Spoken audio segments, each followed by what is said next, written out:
صحیح بخاری حدیث نمبر 754۔ ابن شہاب نے کہا کہ مجھے انس بن مالک رضی اللہ تعالی عنہ نے خبر دی کہ حضور صلی اللہ علیہ وسلم کے مرض وفات میں مسلمان فجر کی نماز پڑھ رہے تھے۔ اچانک رسول اللہ صلی اللہ علیہ وسلم نے حضرت عائشہ رضی اللہ تعالی عنہ کے حجرے کا پردہ ہٹایا۔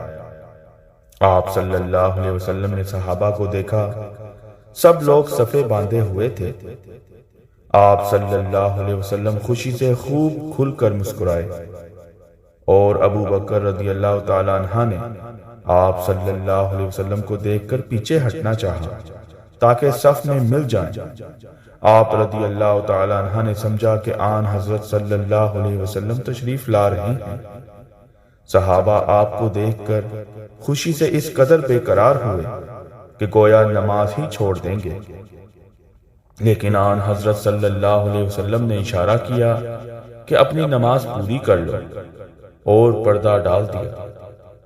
اسی دن چاشت کو آپ صلی اللہ علیہ وسلم نے وفات پائی۔